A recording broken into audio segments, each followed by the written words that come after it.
Halo Sobat Integra Data. Salam sejahtera bagi kita semua. Bersama saya Azhar Alif Tama yang akan memandu jalannya diskusi pada kali ini. Jalan-jalan ke kota Jogja, jangan lupa membawa uang cash. Selamat datang di episode 2 di Integra Data Podcast.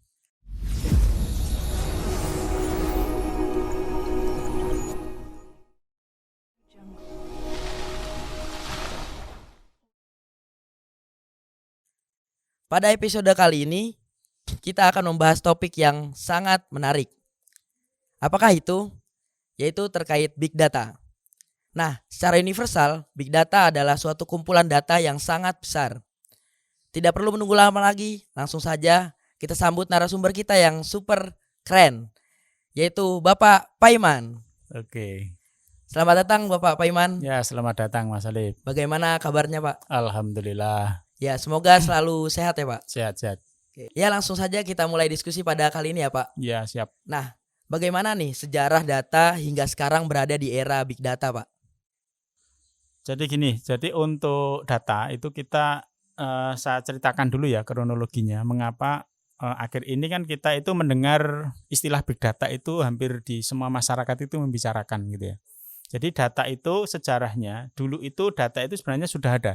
Sejak zaman prasejarah pun orang itu sudah mulai mungkin menulis data, entah itu di daun lontar, di batu dan sebagainya, itu kan data kan itu ya. Data itu adalah fakta atau kejadian.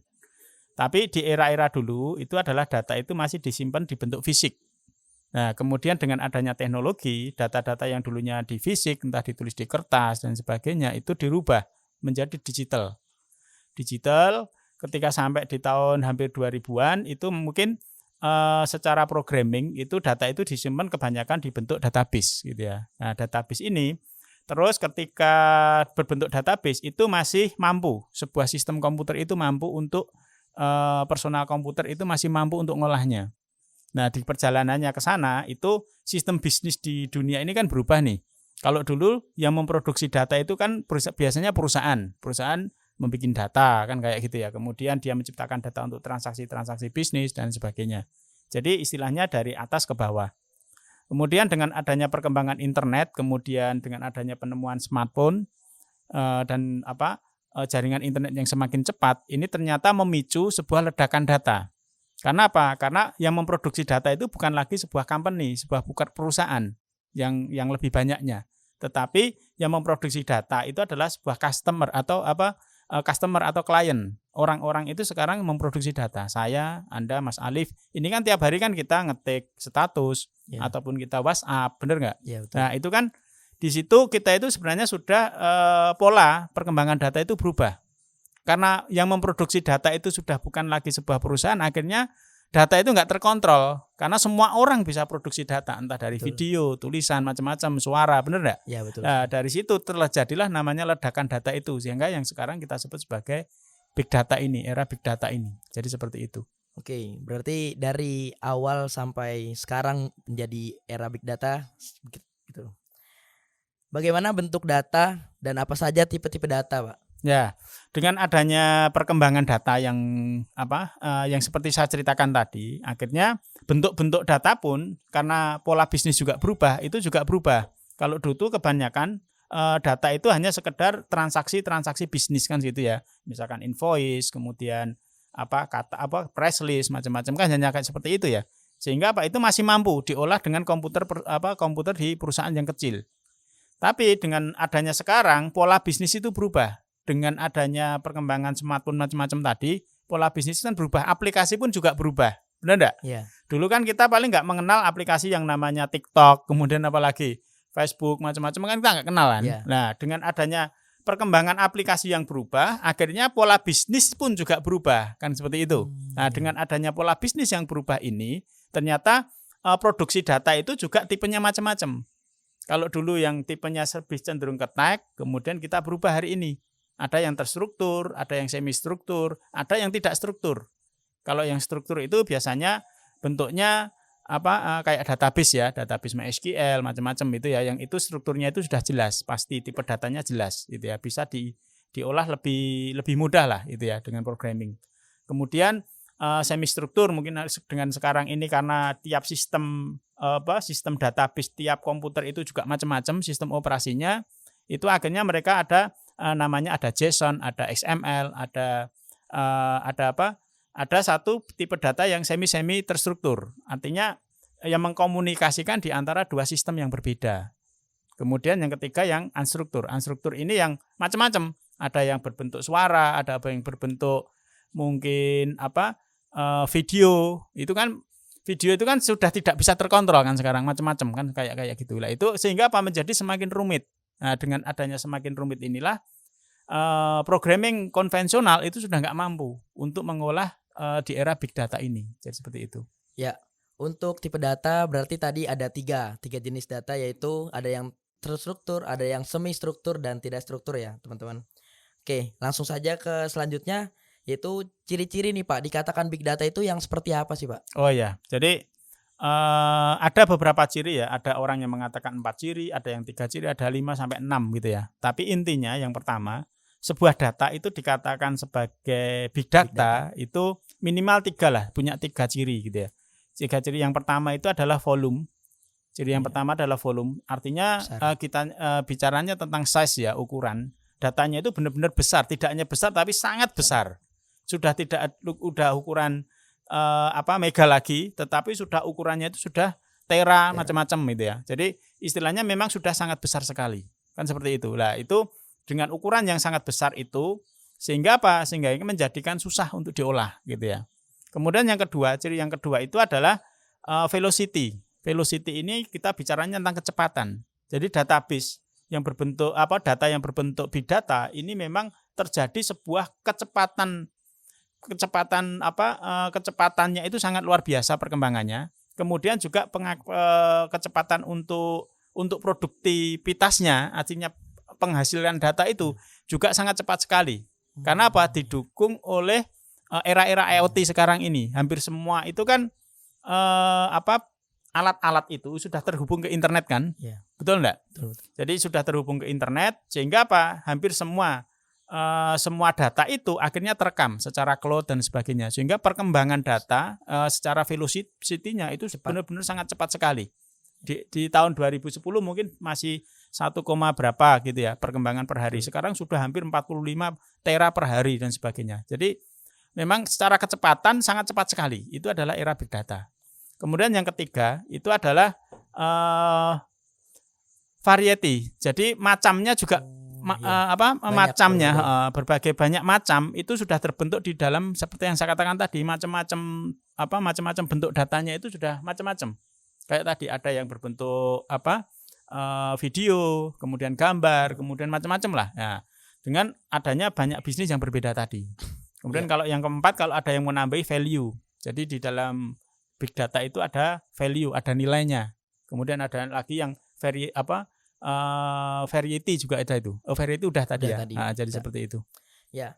Berarti untuk ciri-cirinya yang pasti karena big data ini berarti kan ukurannya yang sangat-sangat besar jumlahnya sehingga susah untuk diolah, kemudian bervariasi dan jadi kayak banyak variasinya dan kemudian kecepatan dalam pengumpulan datanya itu sangat-sangat cepat. Ya, sangat cepat. Ya. Untuk selanjutnya yaitu dalam memanfaatkan big data nih Pak, apa saja nih kita sebagai orang-orang yang baru mengetahui terkait big data yang perlu kita persiapkan itu Pak?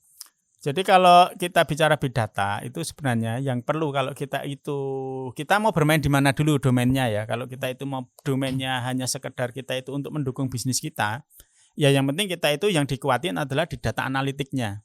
Jadi data yang besar tadi, data-data dari big data tadi itu bisa kita pakai untuk mendukung bisnis kita. Atau untuk menemukan insight-insight baru tentang bisnis apa sih yang sekarang tren misalkan kan gitu.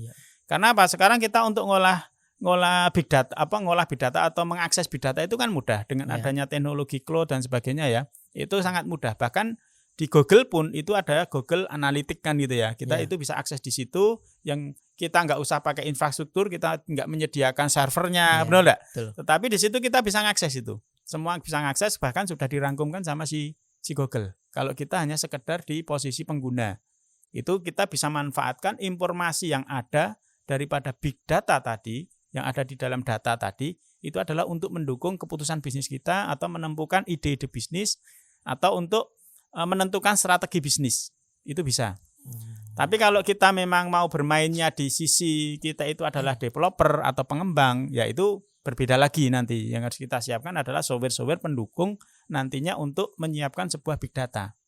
Atau kalau di company itu nanti biasanya dia punya data warehouse.